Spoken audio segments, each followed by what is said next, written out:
बच्चों good morning. आज अपन पढ़ेंगे एग्रीकल्चर केमिस्ट्री के 5th चैप्टर का जो टॉपिक है मृदा पीएच का महत्व, यानी मृदा पीएच का क्या महत्व होता है, इसको अपन पढ़ेंगे। आज का अपना टॉपिक है मृदा पीएच का महत्व। तो मृदा पीएच मान जो होता है वो निम्न पर अपना प्रभाव इस प्रकार डालता है। अपन देखते हैं पहली बात, पोषक तत्वों की प्राप्यता पर प्रभाव। इसका जो पहला जो इफेक्ट पड़ता है वो होता है पोषक तत्वों की प्राप्यता पर प्रभाव। यानी मृदा में जितने भी पोषक तत्व होते हैं उनकी जो प्राप्ति होती है वो भी क्या होती है, मृदा पीएच पर डिपेंड करती है। यानी मृदा का पीएच कैसा है, मृदा अम्लीय है अथवा क्षारीय है, उस आधार पर पोषक तत्वों की प्राप्ति होती है। दूसरा जो इसका प्रभाव है वो होता है सूक्ष्म जीवों पर प्रभाव। सूक्ष्म जीवों पर प्रभाव, सूक्ष्म जीवों पर भी मृदा पीएच का बहुत अधिक प्रभाव पड़ता है। तीसरी जो अपन बात करते हैं वो होती है इसकी पौधों पर मृदा पीएच का प्रभाव। यानी पौधे जो होते हैं उन पर क्या इफेक्ट पड़ता है, पौधों पर मृदा पीएच का प्रभाव देखने को मिलेगा। इसकी अपन डिटेल में अभी बात करेंगे कि पौधों पर मृदा पीएच का क्या क्या प्रभाव पड़ता है बच्चों। इसके बाद पादप जो रोग होते हैं, यानी विभिन्न प्रकार के पौधों में जो रोग पाए जाते हैं वो रोग भी मृदा के अम्लीयता अथवा क्षारीयता पर डिपेंड करते हैं। कुछ रोग ऐसे होते हैं जो अम्लीय मृदा में बहुत अधिक फैलते हैं, कुछ रोग ऐसे होते हैं जो क्षारीय मृदा में बहुत ज़्यादा फैलते हैं। तो पादप रोगों पर प्रभाव,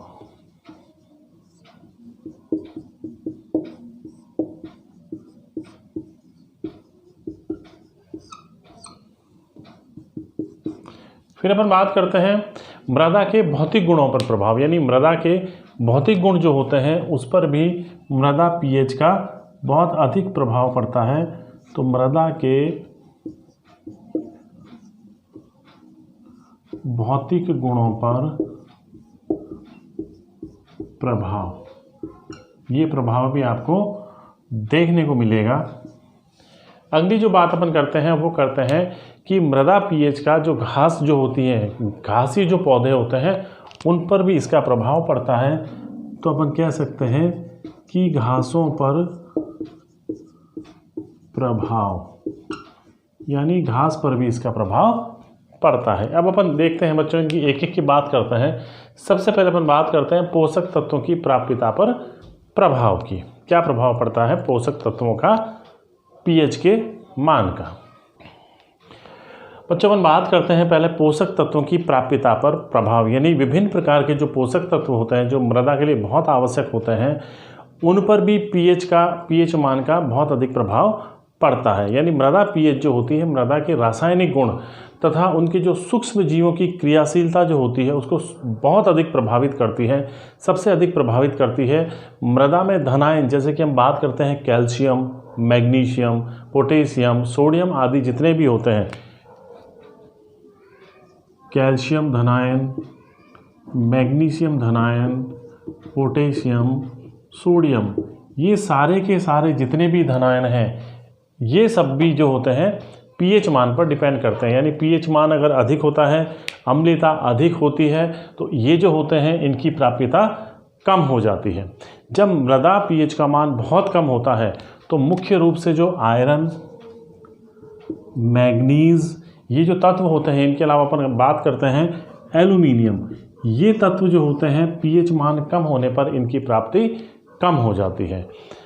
ठीक है, और जबकि पीएच मान जब अधिक होता है बच्चों तो इसका विपरीत इफेक्ट पड़ता है और उससे इनकी कमी होती चली जाती है। जब मृदा की पीएच का मान 5.5 से कम हो जाता है, यानी जब मान 5.5 से कम होता है तब नाइट्रीकरण जो होता है वो धीमा हो जाता है।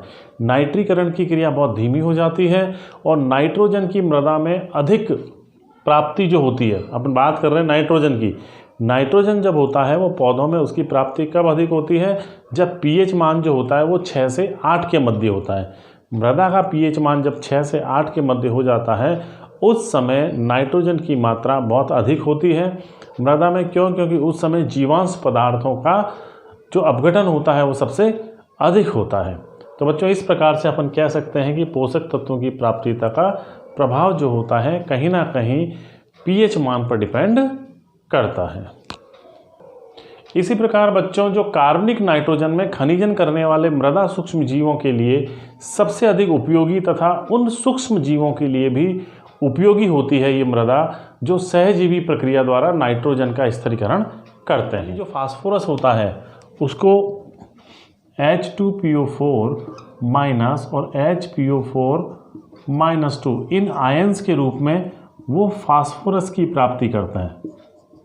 यानी फास्फोरस जो है वो इन आयनों के रूप में मृदा को प्राप्त होता है। तो कब होता है? इनकी प्राप्ति भी मृदा पीएच पर डिपेंड करती है।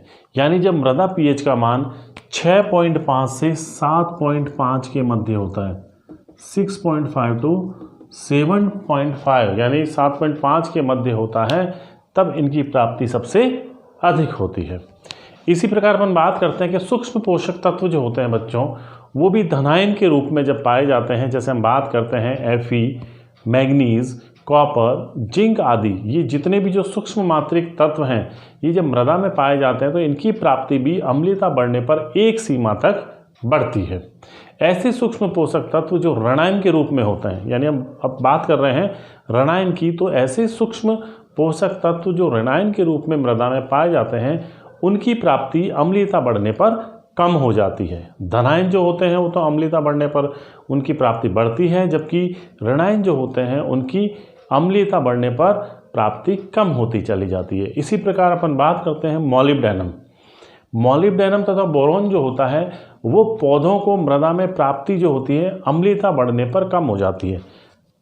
मॉलिब्डेनम और बोरोन ये दो ऐसे तत्व हैं जिसकी अम्लीयता बढ़ने पर, अम्लीयता अगर बढ़ेगी तो इनकी प्राप्ति जो होगी मृदा में, इनकी जो प्राप्ति होगी वो कम हो जाती है। तो इस प्रकार हम कह सकते हैं कि मृदा पीएच जो होती है पोषक तत्वों की प्राप्ति पर पूरा इफेक्ट डालती है। इसी प्रकार बच्चों प्राथमिक पोषक तत्व जो होते हैं, यानी कौन कौन से होते हैं प्राथमिक पोषक तत्व? NPK, nitrogen, phosphorus and potassium, ये जो होते हैं वो प्राथमिक पोषक तत्व कहलाते हैं। तथा द्वितीय पोषक तत्व यानी सल्फर, कैल्शियम, मैग्नीशियम, ये द्वितीय पोषक तत्व हैं। तो द्वितीय पोषक तत्व जो होते हैं इनकी मृदा की अम्लीयता, यानी इनकी जब अम्लीयता बढ़ती है, मृदा में जब अम्लीयता बढ़ेगी यानी पीएच कम होगा तो इनकी प्राप्ति कम हो जाएगी, या जब क्षारीयता बहुत अधिक बढ़ेगी तो भी इनकी प्राप्ति कम हो जाती है। तो कहने का अर्थ ये हुआ कि ये सबसे अधिकतम जब प्राप्त होते हैं वो होते हैं पीएच 6.5 से 7.5 के मध्य इनकी प्राप्ति सर्वाधिक होती है, सबसे अधिक इनकी प्राप्ति होती है। अब अपन बात करते हैं दूसरा जो महत्व है वह है मृदा पीएच का सूक्ष्म जीवों पर प्रभाव। मृदा पीएच का सूक्ष्म जीवों पर प्रभाव की अपन बात करते हैं बच्चों कि मृदा पीएच जो होता है मृदा में पाए जाने वाले सूक्ष्म जीवों की सक्रियता को प्रभावित करते हैं, जिससे पादप वृद्धि और फसल उत्पादन प्रभावित होता है। यानी दोनों ही प्रभावित होता है, एक तो फसल उत्पादन और पादपों की वृद्धि जो होती है वो सूक्ष्म जीवों पर डिपेंड करती है। अधिकांश सूक्ष्म जीव जो होते हैं उदासीन या हल्की जो मृदा होती है उसमें बहुत अधिक सक्रिय रहते हैं। यानी जब पीएच का मान 5.5 या इससे कम होता है तो बैक्टीरिया तथा एक्टिनोमाइसिटीज जो होते हैं उनकी संख्या और सक्रियता दोनों ही तेजी से कम होती है और इनके द्वारा कार्बनिक पदार्थों का ऑक्सीकरण इसी पीएच पर हो जाता है। सहजीवी और असहजीवी दोनों प्रकार के जो बैक्टीरिया होते हैं वो नाइट्रोजन स्थिरीकरण करने वाले ये जो जीवाणु होते हैं इनकी क्रियाशीलता के लिए उदासीन या हल्की क्षारीय जो मृदा होती है वो बहुत अधिक आवश्यक होती है। यानी अगर हल्की क्षारीय मृदा है तो ये सहजीवी और असहजीवी दोनों प्रकार के जो जीवाणु होते हैं जो नाइट्रोजन स्थिरीकरण के में बहुत अधिक महत्वपूर्ण अपनी भूमिका निभाते हैं वो बहुत अधिक सक्रिय रहते हैं। और जब पीएच मान 5.5 या इससे कम पर फंजाई की संख्या में वृद्धि अधिक तीव्रता से होती है। यानी कहने का मतलब ये हुआ कि 5.5 से कम अगर पीएच है तो फंजाई भी बहुत तेज़ी से अपनी वृद्धि करती है। अम्लीय मृदाओं में जैव पदार्थों का जो विच्छेदन होता है वो मुख्य रूप से फंजाई द्वारा ही होता है। यानी फंजाई जो होती है वो जैव पदार्थों के विच्छेदन में अपनी भूमिका निभाती है। अधिकतर सूक्ष्म पौधों की वृद्धि जो होती है वो उदासीन मृदाओं में, यानी जब पीएच मान 7 होता है, बिल्कुल फिक्स 7 होता है, उसमें बहुत अच्छी होती है। सभी सूक्ष्म जीवों के लिए उपयुक्त पीएच जो होता है, यानी सूक्ष्म जीव जितने भी होते हैं उनके लिए एक सफिशिएंट जो पीएच होता है वो 6 से 7 के बीच में होता है। जब अभिक्रिया बहुत तेज़ी से अम्लीय अथवा क्षारीय होती है, यानी अभिक्रिया बहुत अधिक अम्लीय या क्षारीय होती है, तो बहुत से पौधों की वृद्धि रुक जाती है। हम बात कर रहे हैं कुछ सूक्ष्म जीवों की और उनके पीएच मान की कि कौन कौन से सूक्ष्म जीव किस किस पीएच परास पर सबसे अधिक सक्रिय होते हैं। तो अपन देखते हैं, सबसे पहले बैक्टीरिया जो होता है वो 6 से 7.5, यानी फर्स्ट है बैक्टीरिया। बैक्टीरिया जो होता है इसकी जो पीएच परास है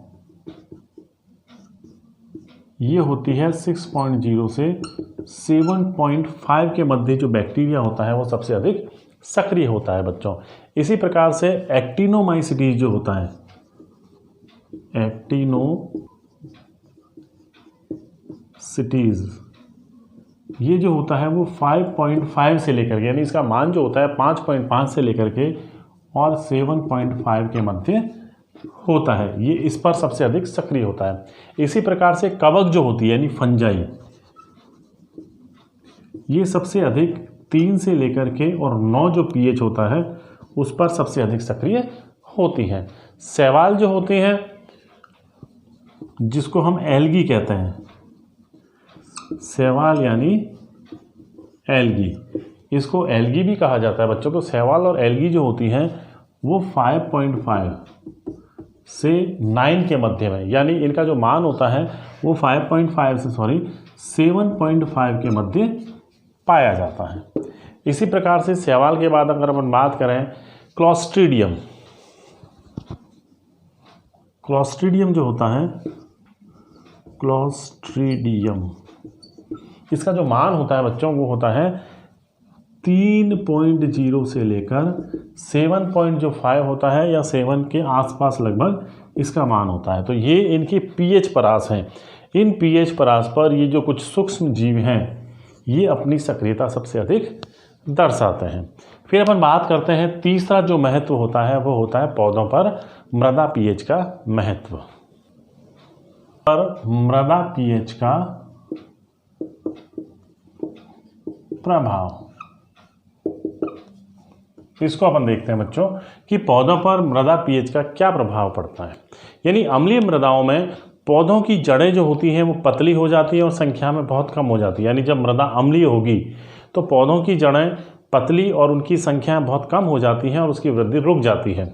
अतः पौधों की जड़ें दुर्बल तथा कमज़ोर होकर हो जाने के कारण पौधा जो होता है मुरझा जाता है या वो नष्ट हो जाता है और उनका विकास और उसके उत्पादन में कमी हो जाती है। इसी प्रकार क्षारीय जो मृदा होती है जिसमें OH यानी हाइड्रोक्साइड आयन जो होते हैं उनकी अधिकता के कारण जड़ों का विकास रुक जाता है। या तो अधिक अम्लीय होगी या अधिक क्षारीय, दोनों ही हानिकारक होती हैं पौधों के लिए, जिससे पौधों की तने, शाखाएं और पत्तियां जो होती हैं वो उनका विकास और वृद्धि रुक जाती है।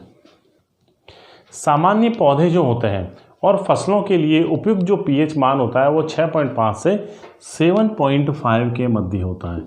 यानी पीएच मान 6.5 से 7.5 के मध्य जो होता है वो सबसे उपयुक्त पीएच मान होता है पौधों की वृद्धि के लिए। अत्यधिक कम या बहुत अधिक पीएच मान पर मृदा की भौतिक दशाएं जो होती हैं वो खराब हो जाती हैं और पादप की वृद्धि जो होती है वो प्रभावित होती है। अब हम बात करते हैं कुछ फसलों की जो उपयुक्त पीएच मान पर अपनी सबसे अधिक सक्रियता या विकास या वृद्धि को दर्शाती हैं। तो अपन देखते हैं कुछ फसलों को और उनके पीएच परास को। तो सबसे पहले अपन बात करते हैं गेहूं और जौ। गेहूं तथा जौ जो होता है इसके लिए जो पीएच परास होता है बच्चों वो होता है 6 से 7.5 के मध्य इनका पीएच मान होता है। दूसरी जो होती है वो होती है जई। जई के लिए जो बच्चों पीएच परास होता है वो होता है 5 से लेकर के और 8 के मध्य पीएच मान पाया जाता है। फिर अपन बात करते हैं मक्का की। मक्का का पीएच मान जो होता है वो 6 से लेकर के 7.5 के मध्य पाया जाता है। इसी प्रकार अपन बात करते हैं फिर मूंगफली। मूंगफली जो होता है उसके पीएच मान जो होता है बच्चों वो होता है 5.5 से 6.5 के मध्य पीएच मान पाए जाते हैं। और ये जो फसलें हैं ये इस पीएच मान पर सबसे अधिक अपनी सक्रियता को दर्शाते हैं। अब अपन बात करते हैं इसके चौथा जो है महत्व वो होता है पीएच का पादप रोगों पर जो प्रभाव पड़ता है उसकी बात करते हैं। पीएच का पादप रोगों पर प्रभाव क्या पड़ता है बच्चों? अपन देखते हैं कि ऐसे बहुत सारे रोग हैं जो मृदा की अम्लीयता अथवा क्षारीयता पर निर्भर करते हैं। यानी मृदा की अम्लीयता है या क्षारीयता है उस अनुसार पौधों में रोग होता है। जैसे अपन पहली बात करते हैं, सबसे पहले बात रोगों की, वो है फिंगर और टो रोग। ये फिंगर और टो रोग जो होता है ये क्रूसीफेरी जो परिवार है उनके पौधों में बहुत अधिक होता है। और ये रोग जो होता है वो अम्लीय मृदा में सबसे अधिक फैलता है। तो अगर मृदा की अम्लीयता को अगर प्रभावित कर दिया जाए तो ये रोग जो होता है वो नष्ट हो जाता है। तो पहला जो रोग है वो है फिंगर एंड टो रोग। फिंगर एंड टो रोग है जो कि क्रूसीफेरी पौधों में सबसे अधिक फैलता है। इन पौधों में होने वाला एक ये रोग है जो बहुत अधिक फैलता है। फिर दूसरा जो रोग है वो है पोटैटो स्कैब रोग। पोटैटो स्कैब रोग जो होता है ये आलू का चर्म रोग होता है। और ये जो होता है वो उदासीन या क्षारीय मृदाओं में बहुत अधिक होता है, जिसको अपन कहते हैं पोटैटो स्कैब रोग जो होता है। ये क्या होता है? ये आलू का एक चर्म रोग होता है। आलू का चर्म रोग यानी आलू में फैलने वाला एक चर्म रोग है जो कैसे होता है? क्षारीय मृदाओं में या उदासीन जो मृदा होती है उनमें सबसे अधिक होता है। तो अगर हम मृदा को बदल करके उसको अम्लीय कर दें, अम्लीय अगर कर देते हैं तो ये जो रोग है वो नष्ट हो जाता है और दूर हो जाता है। तो ये इसमें अधिक फैलता है। अगर मृदा को अम्लीय कर दी जाए तो ये रोग खत्म। रोग है बच्चों वो है ग्रे फ्लैक रोग यानी भूरा धब्बा रोग जो होता है ये जई में बहुत अधिक मात्रा में होता है। यह रोग मैग्नीज की कमी से होता है। यानी मुख्य रूप से जो मैग्नीज तत्व होता है वो जब कम हो जाता है तो उससे ये रोग होता है। और ये रोग उदासीन मृदा में बहुत अधिक होता है। तो अपन बात करते हैं ग्रे फ्लैक रोग की। ग्रे फ्लैक रोग जो होता है ये मैग्नीज की कमी से होता है और उदासीन मृदा में होता है। ये रोग उदासीन मृदा में फैलता है और मैग्नीज की कमी से रोग होता है। इसको भूरा धब्बा रोग भी कहते हैं। ये जो रोग होता है उसको भूरा धब्बा रोग भी कहा जाता है। ये रोग होता है बच्चों। फिर हम बात करते हैं कि गेहूं में टैकोल रोग होता है। एक प्रकार का एक रोग होता है जो कवक द्वारा फैलता है और हल्की क्षारीय मृदाओं में या अम्लीय मृदाओं की तुलना में ये बहुत तीव्रता से होता है। यानी जो मृदाएं हल्की क्षारीय होती हैं उनमें टैकोल रोग होता है। एक प्रकार का एक रोग है जिसको अपन कहते हैं टैकोल रोग। ये टैकोल रोग होता है। ये टैकोल रोग जो होता है वो गेहूं में होता है और ये हल्की क्षारीय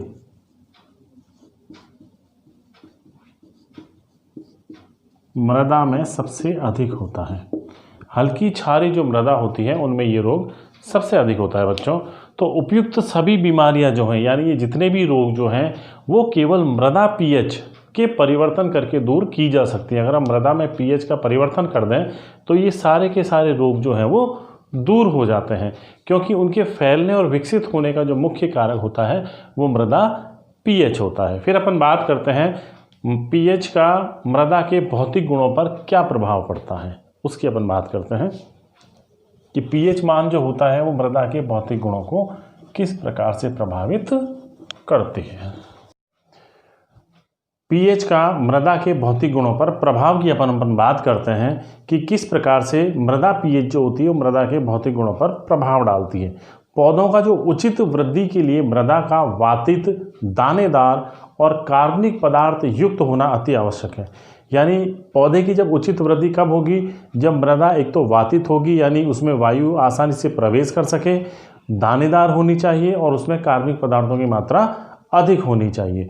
अम्लीय मृदा में रंध्रावकाश जो होते हैं वो कम हो जाते हैं, जिससे मृदा का वातन जो होता है वो रुक जाता है, यानी मृदा में हवा जो होती है, वायु है, वो अंदर तक प्रवेश नहीं कर पाती और केंचुए, कीड़े मकोड़े और छोटे जो सूक्ष्म जीव जंतु जो होते हैं उनका जीवन उस मृदा में असंभव हो जाता है। क्षारीय मृदा में बहुत महीन कण पाए जाते हैं जो दो प्रकार से हानि पहुंचाते हैं। पहली जो वो हानि पहुंचाते हैं वो होता है कि नीचे की मृदा जो होती है वो ठोस बन जाती है, यानी जो मृदा की जो संस्तर होते हैं, लेयर होती है, उसमें नीचे की मृदा ठोस बन जाती है तथा कभी कभी बी संस्तर जो होता है यानी बी लेयर जो होती है वो बहुत कैडी हो जाती है, ठोस हो जाती है। दूसरा जो इसका प्रभाव होता है कि पृष्ठ मृदा जो होती है वो संरचना रहित हो जाती है, जिससे क्या होता है अपरदन होने की अधिक संभावना हो जाती है। जब मृदा का पीएच मान 7 होता है यानी बिल्कुल उदासीन होती है मृदा, तब मृदा का भौतिक गुण सबसे अच्छा होता है, तो वह मृदा सबसे अधिक अच्छी मानी जाती है जिस मृदा का पीएच मान क्या हो, लगभग 7 के आसपास हो। फिर अपन बात करते हैं इसके छठे पॉइंट की कि पीएच का घास जो होते हैं उन पर क्या प्रभाव पड़ता है। पीएच का घासों पर प्रभाव। अधिकांश घासें जो होती हैं वो अम्ल के प्रति कुछ अंश तक प्रतिरोधी होती हैं, जिससे अम्लीय मृदा में, जो अम्लीय मृदा होती है उसमें वे पौधों, वनस्पतियों और फसलों को बहुत अधिक हानि पहुंचाती हैं, यानी क्योंकि उनकी वृद्धि जो होती है वो अम्लीय मृदा में बहुत अधिक हो जाती है। इस प्रकार हम कह सकते हैं कि वे घासें जो अम्लीय मृदा में बहुत अधिक वृद्धि करती हैं वो अम्लीय माध्यम में पैदा होने वाली फसलें जो होती हैं उनको बहुत अधिक हानि पहुंचाती हैं, क्योंकि उनकी वृद्धि घासों की ज़्यादा होती है और फसल जो होती है वो प्रतिस्पर्धा के कारण उतनी वृद्धि और विकास नहीं कर पाती। तो इस प्रकार बच्चों आज अपन ने इस वीडियो में मृदा पीएच के महत्व के बारे में पढ़ा। अगर आपको ये वीडियो पसंद आए तो आप इसको लाइक कीजिए, सब्सक्राइब कीजिए, और अगला जो अपना टॉपिक रहेगा वो है उभय प्रतिरोधक, यानी बफर जो होते हैं वो क्या होते हैं, इसको अपन इसके अगले वीडियो में पढ़ेंगे, तो उस वीडियो को भी देखना नहीं भूलें। धन्यवाद।